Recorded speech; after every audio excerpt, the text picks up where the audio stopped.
I'm on? Yes, I am.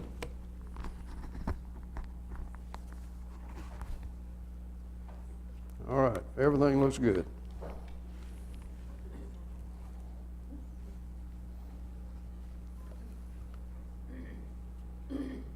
Okay, last week, the empty tomb with various explanations, various attacks people make on it. Am I in anybody's way to see that? Before we began to look at the various theories of why the tomb could be empty, natural explanations, I pointed out three things I think are worth remembering when you go to see these movies or you read the Huntsville Times and some of their articles or the History Channel or whatever. Almost anywhere you look, we're under attack. And the first point is to observe the handling of historical facts. There are well-established historical facts, and we've introduced a lot of them to you during this course.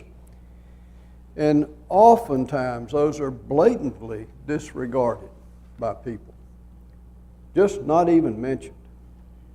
And we have people like Dr. Hugh Schonfield, who says he studied for 40 years in order to write the book, The Passover Plot.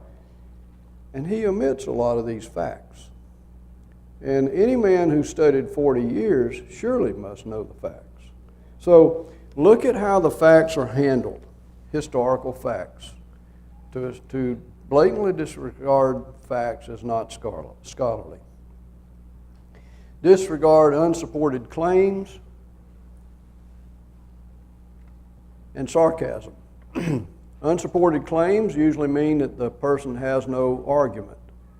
He has no information, no data to back up what he's saying. It's just his opinion. And sarcasm is what people turn to when they don't have anything else. They attack, it's basically attack on the individual they're listening, or that's listening to them. Neither one of those are scholarly either. Sarcasm is an indication of underlying bias. And evaluate the assumptions. Assumptions are not always bad. They have to be made in a lot of times, especially in the field of science and engineering, but you have to know why they're made. Are they reasonable? And what is the justification for them? And what's the scope of their application and what's their impact?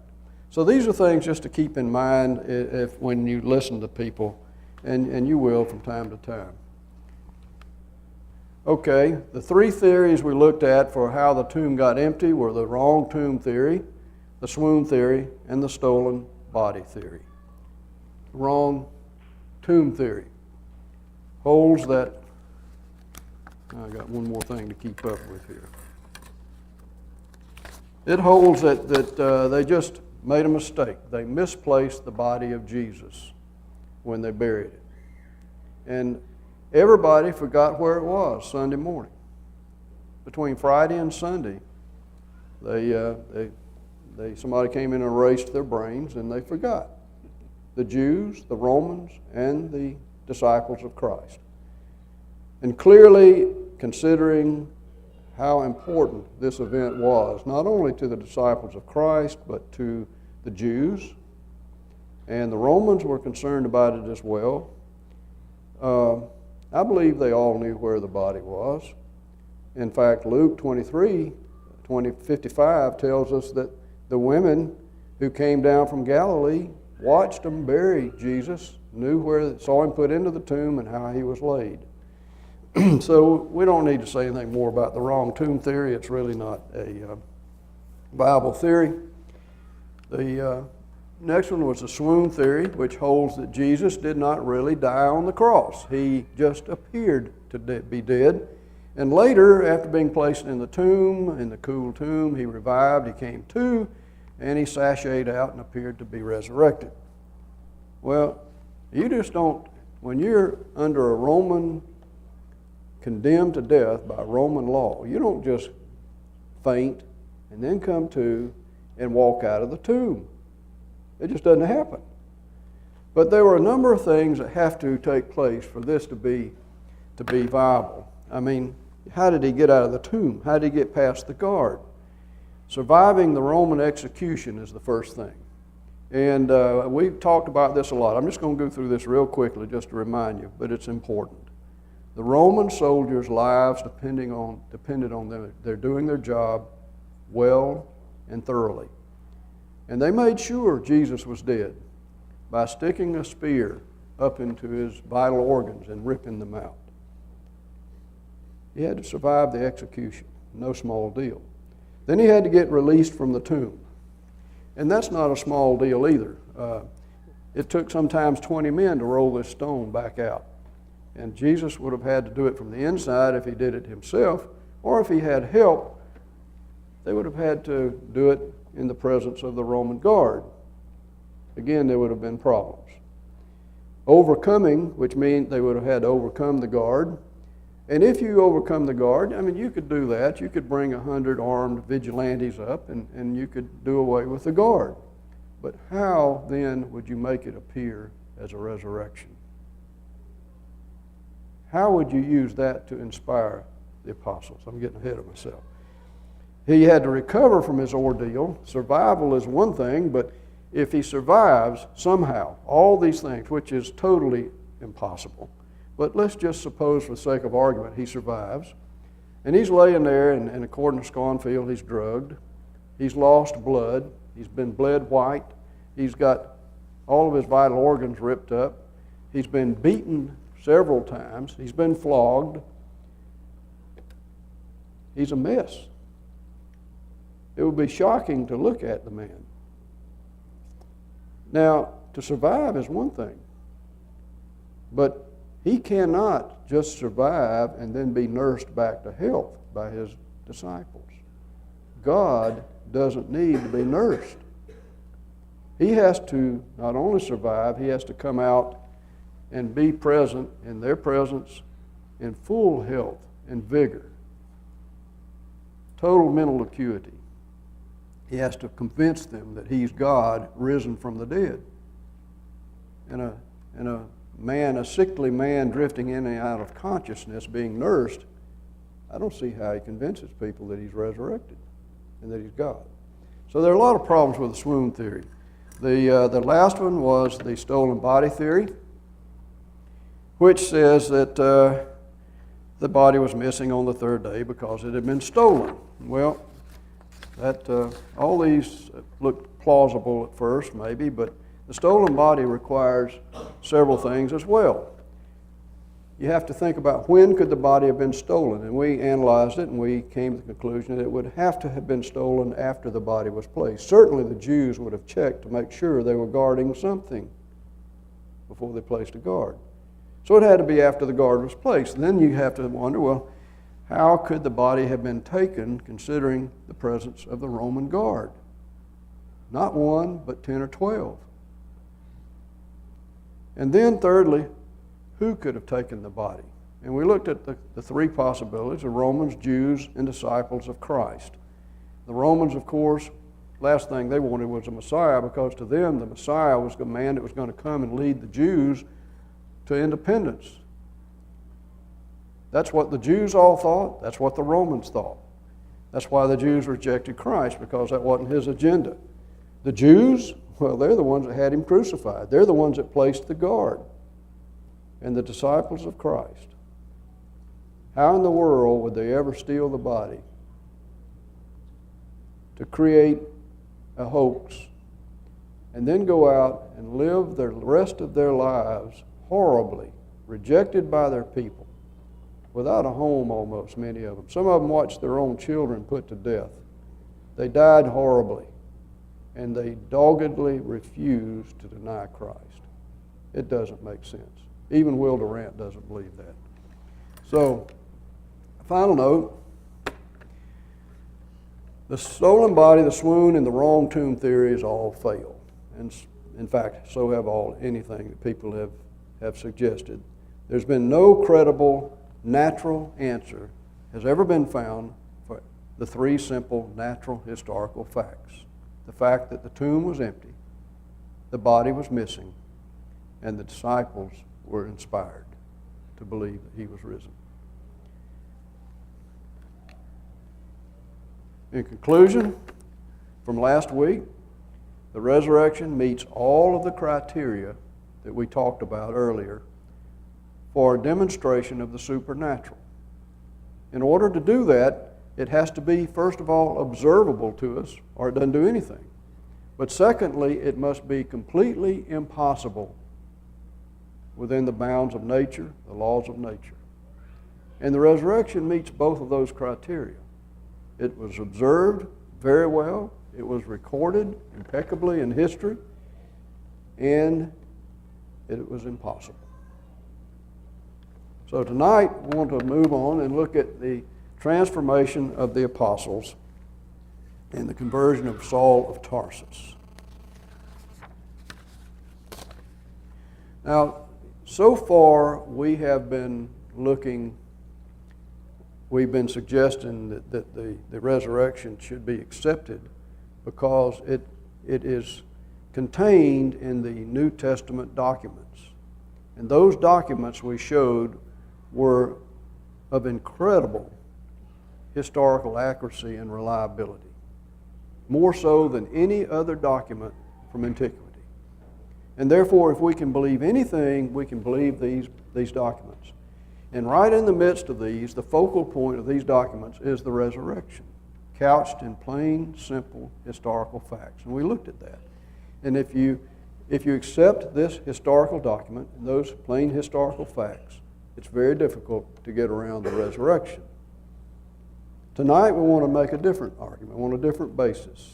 We want to look at what happened after the resurrection. What was the effect of the resurrection on those who were closest to Christ? So the transformation of the apostles. And I want to review for you a little bit, just to remind you, you'll know most of this, but we want to look at the character of these men, their faith, and their understanding. And the first thing we note is that their understanding of the mission of Jesus' mission on earth, was completely lacking. They were with him for 3 years, and they never got it until the day of Pentecost after the crucifixion. It says in Matthew 16, the apostles Jesus began to explain his disciples that he must be killed and on the third day be raised to life. And Peter, this was right after Peter told him he was the Son of the living God. And Peter takes him aside, bless his heart, and he begins to rebuke Jesus and saying, "This has never happened, Lord." Rather presumptuous of Peter, but it indicates his total lack of understanding. Jesus came to die as a sacrifice. He came to show us the Father and to die as a sacrifice. And Peter didn't know that. Secondly, their understanding of the kingdom was false, was incorrect. They completely misunderstood the kingdom of God that Jesus came to establish. They were victims of their time and the common knowledge of the day. What was expected of the Messiah? That he would be like Moses. He would be just a man, not God in the flesh, but God sent, God empowered, but a man. And this man primarily would be a great general that would throw off the Roman shackles and make them a free nation once again, and they would rise to their proper position among the nations. He would restore the nation of Israel. That's what they looked for.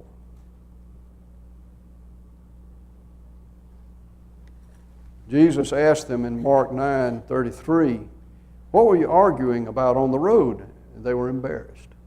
They didn't answer him because what had they been arguing about? Who was going to be number one in the kingdom? Now, we don't make that argument about a spiritual kingdom. And Jesus said, if anyone wants to be first, he must be the very last and servant of all.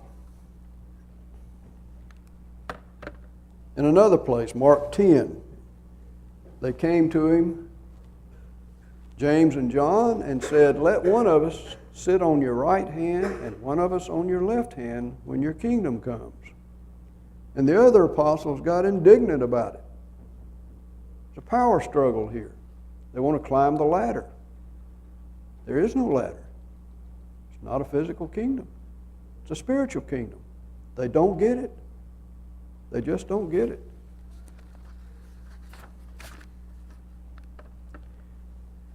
Even when Jesus ascended into heaven in Acts chapter 1,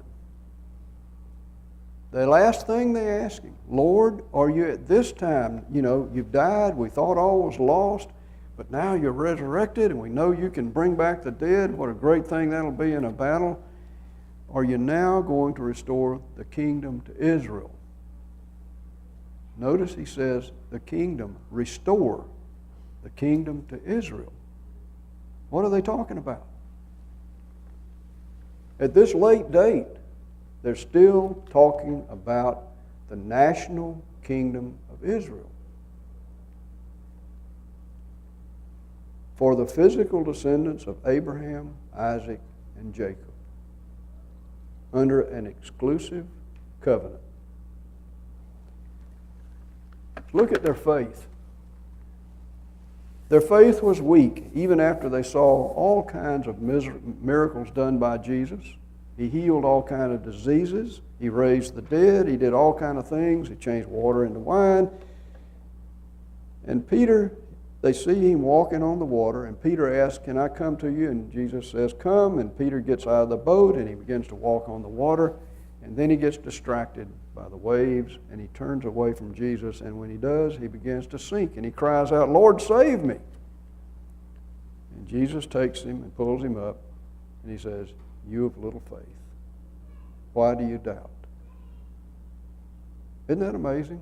And yet probably a lot of us would be insulted if somebody told us we need to strengthen our faith.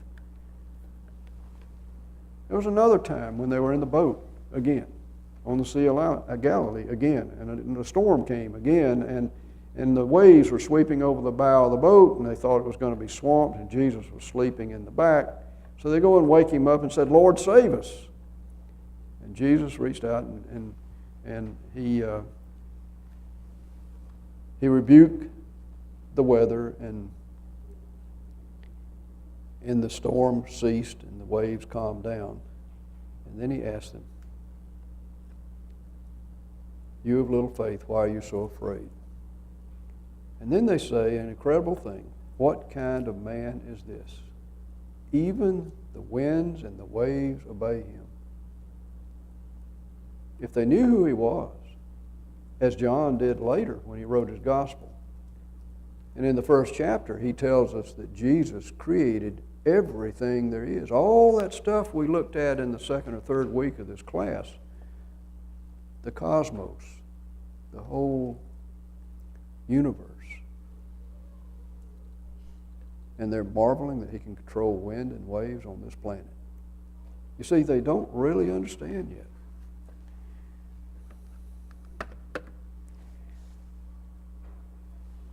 Then Jesus told them, this is on the night before the night he was arrested, the night before the crucifixion, this very night you will fall away on account of me. And Peter pops up and says, never, I will not fall away. And Jesus says, before the cock crows, you will deny me 3 times. And Peter says, even if I have to die with you, I will never disown you. And all the other apostles chimed in and said the same. And look what happened. Just a few hours later, in the Garden of Gethsemane, the guards from the temple came and arrested Jesus. And what happened to Peter and all the apostles who had just said they would die for him? They ran. They ran. And later, Peter came dragging up behind everybody and was watching the trial at Ananias' house. And he must have been talking. Peter usually talked. And they recognized his accent. And they said, surely you're one of them because your accent gives you away. And it says, then he began to call down curses on himself, and he swore to them, I don't know the man. And immediately the cock crowed, and he remembered what Jesus had said, and he went outside and wept bitterly. I'm telling you, the apostles' faith was weak. Time after time, Jesus told them that. He tried to build them up. For 3 years, he really was talking to these 12 men, 11 now. The fourth thing we want to look at is their fear of the Jews. After the crucifixion, they were distraught. They were emotionally spent. Their hopes were gone. Their hopes for a national kingdom. Their ambitions for a place in that kingdom. All just ashes now. And their beloved Lord had been crucified.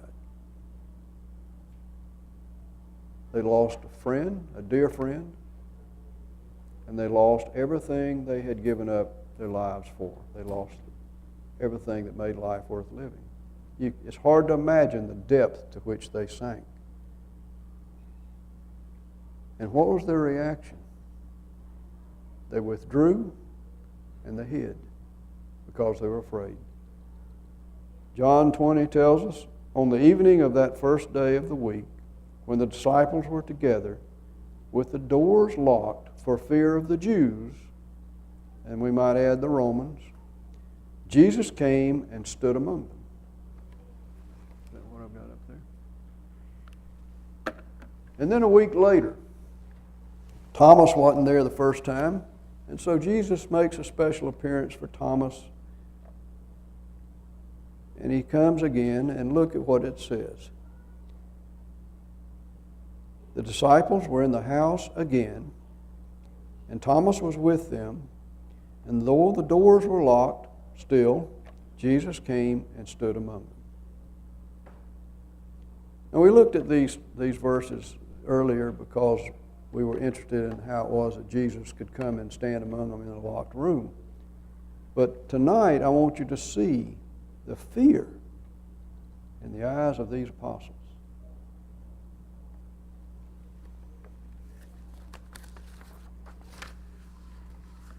And then after the ascension, they had no direction. They went back into hiding with no apparent mission. It says in Acts 1:9, after this, Jesus, was taken up before their eyes, the very eyes, and a cloud hid them from their sight. Their reaction? They returned to Jerusalem, and when they arrived, they went upstairs to the room and probably locked the doors again. Now, remember all that because in chapter 2, there is a miraculous transition. They suddenly have understanding of everything, of the mission of Jesus, of the kingdom, and they have unbelievable courage and focus on a task. And I want to read this because I want to read a little more than I could put up there. In Acts chapter 2, beginning in verse 14, and I'll skip some things just to hit the highlights. Then Peter stood up with the 11, raised his voice, and addressed the crowd. Fellow Jews and all you who live in Jerusalem, let me explain this to you. Listen carefully to what I say. These men are not drunk as you suppose. It's only the 9th hour of the morning. And he goes on to tell them in 22, men of Israel, listen to this. This Jesus of Nazareth was a man accredited by God to you with miracles, wonders, and signs, which God did among you through him, as you yourselves know. And in 24, but God raised him from the dead, freeing him from the agony of death, because it was impossible for death to keep its hold on him. And in 32, he says, God has raised this Jesus to life, and we are all witnesses of the fact. And then we go to 36. He says, therefore let all Israel be assured of this. God has made this Jesus, whom you crucified, both Lord and Christ. You know who he was talking to? He said they crucified Jesus. And in those days, very often Jews that made a pilgrimage to come to Jerusalem for the Passover stayed to celebrate Pentecost as well. It's only 50 days apart. Many of these Jews were the very same ones that were screaming, "Crucified him, and his blood be on us and our children." And Peter stands up to them and confronts them with murdering the Son of God. Is this the same man that was in the upper room with the door locked?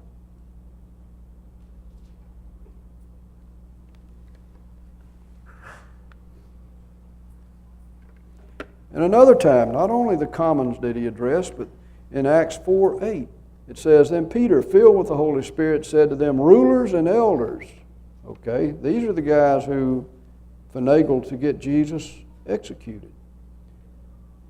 "If we are being called to account today for an act of kindness shown to a cripple and are asked how he was healed, then know this, you and all the people of Israel. It is by the name of Jesus Christ of Nazareth, whom you crucified, but whom God raised from the dead, that this man stands before you healed." That's some kind of courage. That is a 180-degree change in Peter and the rest of the apostles. Not only did they come out of the locked room, but they're now confronting those who they were cowering from, who had put their Lord to death. So we have to ask some questions then. Where did this sudden understanding come from of Jesus' mission and the kingdom? It's no longer a national, worldly kingdom, it's a spiritual kingdom. Where did they get that? And Jesus came to die specifically for the purpose of dying. They never understood that before.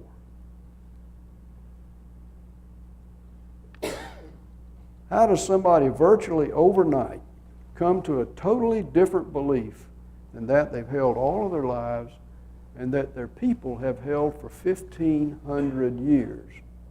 You know, we get bound up in traditions that have only been around 50 or 100 years or less. 1,500 years. They had been the special people of God with a special covenant above all the other nations of earth. No matter what happened to them, they could always take solace in the fact that they were the people of God, picked by God with a special arrangement. And Jesus was doing away with that. Jesus' gospel was available to everybody. And in our class at Mayfair, we're studying Galatians and Ephesians. And the problem there is that the Jewish Christians resent the fact that the Gentile Christians are able to come into the covenant without paying their dues to the law of Moses. The law of Moses is done away with by the gospel of Christ. This arrangement they had for 1,500 years, gone. Priest no longer have a position. How did they come to this overnight? And where was this sudden infusion of raw courage in the face of the same people who crucified their Lord?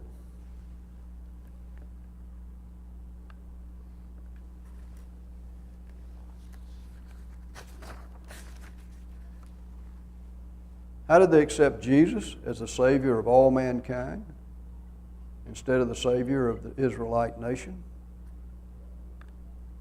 How were they suddenly willing to die for a belief that had so recently been foreign to their way of thinking? They never understood it in 3 years, and now all of a sudden they got it. How indeed, if without the help of the Holy Spirit. So, this transition of the apostles, which even Will Durant accepts, is a real stickler for people who don't want to accept the resurrection. And you know, a lot of people want to bring up Jamestown. Say those, is that right? Jonestown, whatever it was, in Central America where people all died. But they were trying to escape persecution. They went down there to escape what they considered persecution by the laws of this country. And they didn't die willingly. They were forced to drink poison, and those that wouldn't drink got shot in the back. There's no comparison. These people went out and lived their lives for many, many years, decades. John lived to be 90-something. They were constantly persecuted because of this. They constantly, doggedly refused to back down, to withdraw, to hide, but they always went out in the front to try to save the souls of their brother Jews and the Gentiles. They were very visible. It's no comparison. The conversion of Saul of Tarsus. Probably the most powerful thing we have in this line. The conversion of Saul of Tarsus, the transformation of Saul of Tarsus, the militant Jew, into Paul, the great evangelistic Christian, is a pivotal event in Christianity. In fact, in the history of Western civilization. Outside of Jesus himself, Paul has exerted more influence on our world than any other man by spreading Christianity to Gentiles. It's because of Paul that we're here tonight. Will Durant tells us that the passionate denier, Saul, became the ablest preacher of Stephen's Christ. Kind of an interesting way of putting it.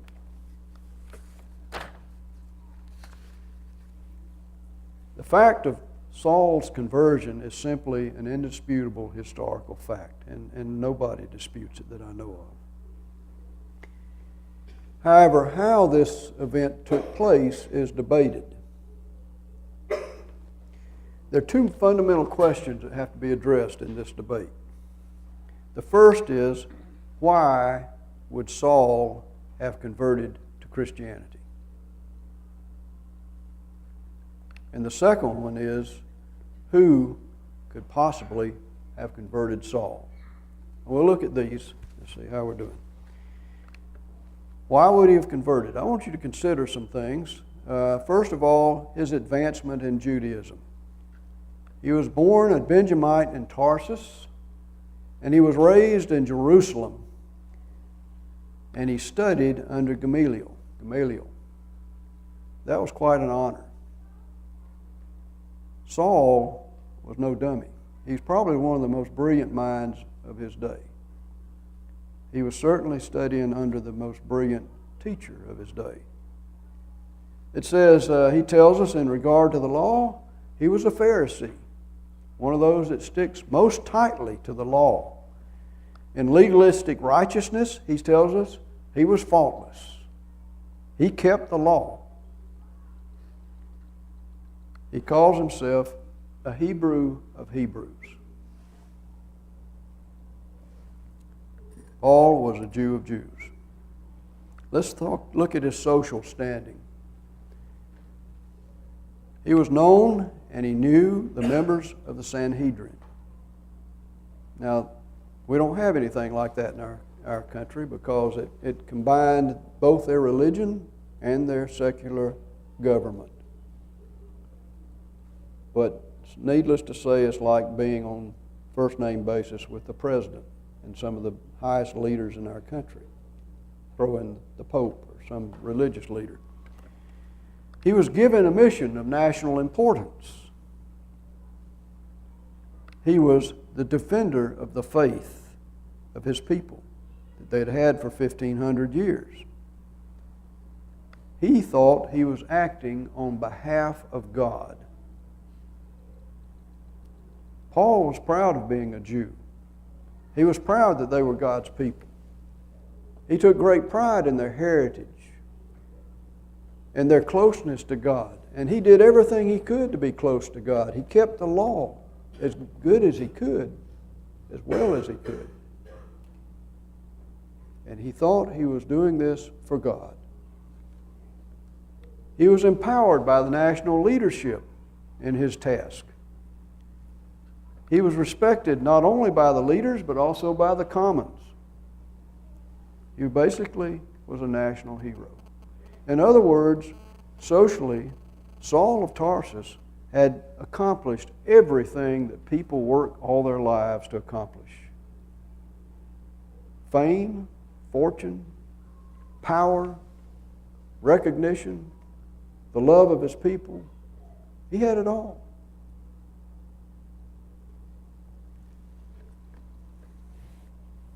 Saul of Tarsus. Let's look at Paul, the Christian. Life after conversion. He was pulled down and rejected by his people, first of all. All of those things he had that everybody wants, he lost. No, that's not right. He didn't lose them any more than Jesus lost his life. He gave these things up. He gave them up. But he no longer had them. His position was gone. His popularity was gone. His authority was gone. His power was gone. The people that he had been close to, the Sanhedrin, no longer had anything to do with him. They wanted to kill him. But he didn't just lose this position and these things. He was beaten 40 times with 40 lashes 5 times. He was beaten with rods 3 times. He was stoned and left for dead. He was run out of numerous cities by his own countrymen. He was shipwrecked 3 times.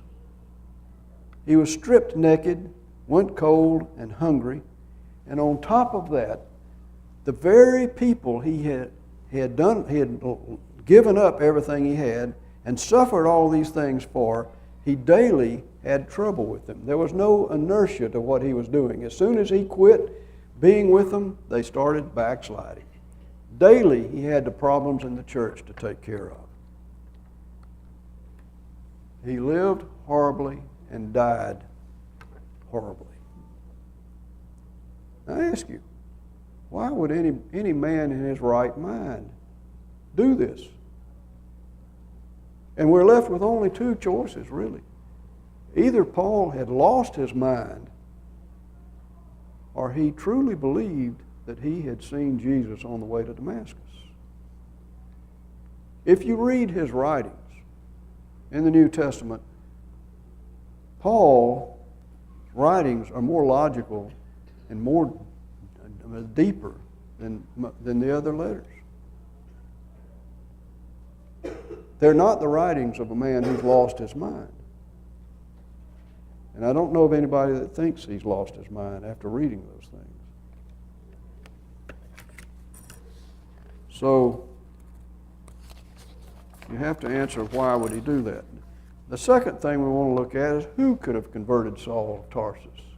Considering his abject hatred of Christians and his militant national pride in defense of his country. He believed this movement, begun by a band of uncultured Galileans, was an abomination to God. And he set out to remove this abomination. God had chosen his people more than 1,500 years earlier, and this exclusive arrangement was threatened now by this new sect. And God, as we've already said, Saul felt God sent in his persecution in defense of the faith of his fathers. The Acts tells us in chapter 7 that upon the completion of his lecture to the Sanhedrin, the Jews dragged Stephen out of the city and began to stone him. And it says, the witnesses laid their clothes at the feet of a young man named Saul. And Saul was there giving approval to Stephen's death. But he developed further than that. He was a passionate defender of Judaism. In chapter 26, he says, I too was convinced that I ought to do all that was possible to oppose the name of Jesus of Nazareth. And that is just what I did in Jerusalem. On the authority of the chief priest, I put many of the saints in prison, and when they were put to death, I cast my vote against them. He was a rabid persecutor of the followers of Jesus. In Acts 8, it says, but Saul began to destroy the church. Going from house to house, he dragged off men and women and put them in prison.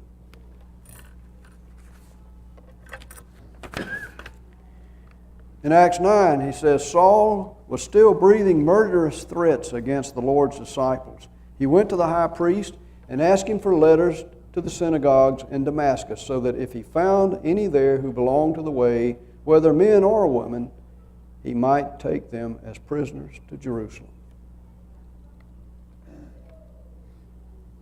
Many a time, he says in Acts 26, before Agrippa, I went from one synagogue to another to have them punished, and I tried to force them to blaspheme. Think what that means. He didn't just want these people dead. He didn't want them in heaven. He wanted them to lose their soul in addition to their life. That's mean. In my obsession against them, I even went to foreign cities to persecute them. So, with that in mind, we have to ask this question, who could have converted Saul? And again, there are three possibilities. The Jews, the Romans, and the disciples of Christ, just like in the empty tomb. So, the Jews, why would they have converted Saul? He was a national hero. He was doing the bidding of their leaders. He was defending their faith. He was a national hero. There's no way that a Jew would have felt that they needed to convert Saul to Christianity. And they felt betrayed when he was converted. How about the Romans? Well, I've already told you what the Romans thought the Messiah was. He was going to result in an uprising in Judea. And all of the Roman governors were told that this festering sore in the side of Rome needed to be calmed down. The last thing they wanted was a Messiah. And they didn't want this messianic message preached. They would have never backed up a preacher of Christ. So we're left with the disciples of Christ. And you have to think, what chance would a disciple of Christ have of even approaching Saul? He hated them, and with all his prestige and his training and his education, he considered them as ignorant and uncultured. They had nothing to say that he was interested in. I want you to think for a minute of another man kind of like this, Adolf Hitler. But there's a big difference in Adolf Hitler and Saul of Tarsus. They both were rabid persecutors. Saul of Christians, Hitler of the Jews. Adolf Hitler felt that destiny had placed him there to save the German Republic. He had great national pride, just like Saul. He didn't believe in God. And most important, after World War I, the German people were crushed. They had lost a war that they thought they were going to win. And everybody wondered why. So Adolf Hitler came up with an answer, an easy answer. The Jews had betrayed them. And that was an easy thing to accept, and they did. Adolf Hitler used the Jews as scapegoats, just as surely as Nero used Christians for the burning of Rome. He knew he was not doing the will of God. But I want you to just, in your mind, think of a hypothetical situation. Here's Hitler in his crisp uniform, and his little mustache, holding his baton with his high hat on, and he's watching the Jews being taken into the ovens.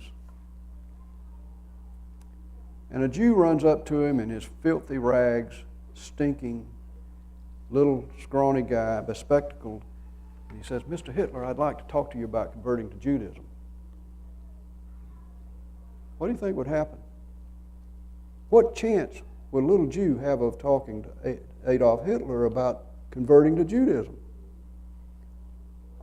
And yet Hitler knew that he was using these people. Now let's go back to Saul of Tarsus. Just as violent, just as insistent on putting all these people to death, but he thought he was doing the will of God. What Christian would possibly have ever been able to even approach Saul of Tarsus?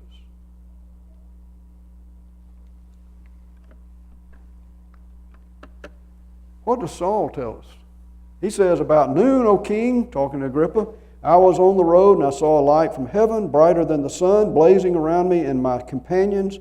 We all fell to the ground, and I heard a voice saying, 'Saul, Saul, why do you persecute me?'" And in Acts 22, it says, "My companions saw the light, but they did not understand the voice of him who was speaking to me. 'Get up,' the Lord said, 'and go to Damascus, and there you will be told all that you have been assigned to do.' So King Agrippa, I was not disobedient to the vision from heaven."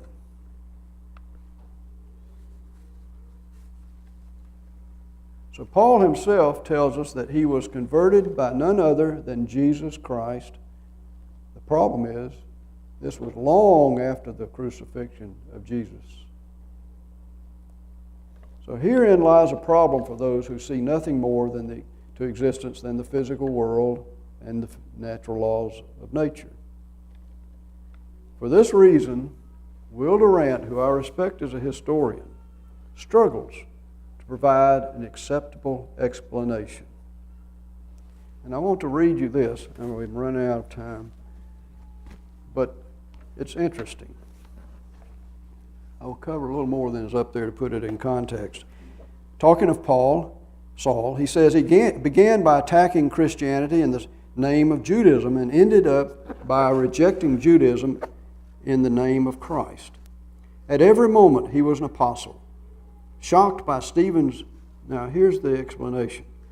Shocked by Stephen's disrespect for the law, he joined in killing him and led the first persecution of Christians in Jerusalem. Hearing that the new faith had made converts in Damascus, he obtained authorization from the high priest to go there and arrest all who belonged to the way, quote unquote, and bring them in chains to Jerusalem.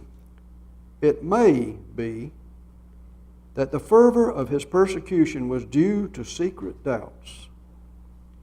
He could be cruel, but not without remorse. Possibly the vision of Stephen stoned to death, perhaps even some youthful glimpse of Golgotha, troubled his memory and his journey and fevered his imagination. As the party approached Damascus, the Acts says, and he quotes Acts that we just read, and it continues, "No one can say what natural processes underlay this pivotal experience. The fatigue of a long journey, the strength of the desert sun, perhaps a stroke of heat lightning in the sky, acting by accumulation on a frail and possibly epileptic body, and a mind tortured by doubt and guilt may have brought to culmination the half-conscious process by which the passionate denier became the ablest preacher of Stephen's Christ." Did you notice some key words in there? There are actually more than four. There are 6 qualifiers, perhaps, maybe, could have, no one can say, etc. 7 hypothetical clauses, absolutely. No data, no justification, no reason. And this guy's a history professor at Columbia, and he's a bright guy. This is not some guy, you know, from just off the street. And yet, this is the best he can do. I want you to consider what he's done. He has accepted the existence and conversion of Saul and the scriptural account leading up to and following the conversion experience. All of that's solid history. In fact, he told us, he's the one that told us, this book is the best book of history we got. But at this point, this critical point, he discards the historical record in favor of his own suppositions. He makes a detour.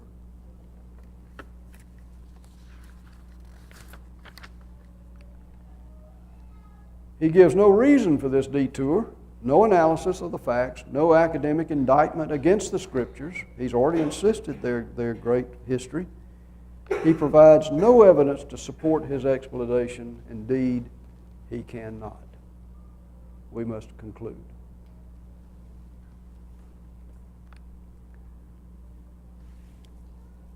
What possible reason does he have for making such a statement? He simply cannot accept the fact that there's anything in existence beyond the physical universe. What he can see, smell, and taste, simply put, he has a presupposition of anti-supernaturalism, and he will reject anything, no matter how well documented, that was going to put him in a position of having to accept the supernatural. Just like the man, you remember, that thought he was dead, and the doctor pricked him and he began to bleed, and he goes into this, looks horror, and he says, "Dead men bleed after all?" That's Will Durant. So, final thoughts. Until tonight, we have argued that the account of the resurrection should be accepted on the basis of the incredible accuracy and reliability of the historical documents in which it is given. In other words, the New Testament. Now we have presented a completely different basis for this assertion. The effect of the resurrection on the apostles, on Saul of Tarsus, and on the hundreds and hundreds of disciples of Christ living at the time of the crucifixion is simply undeniable. Their lives demonstrate a deep-seated belief, a hope that could not be dulled by all the forces and the inhuman persecution that the Roman world could muster. This forms a second undeniable logical basis for accepting the historical account given in the New Testament documents. And next week, we will look at the final class, Jesus, the Messiah of Prophecy. Ran over a little bit tonight. See you next week. Thanks for coming.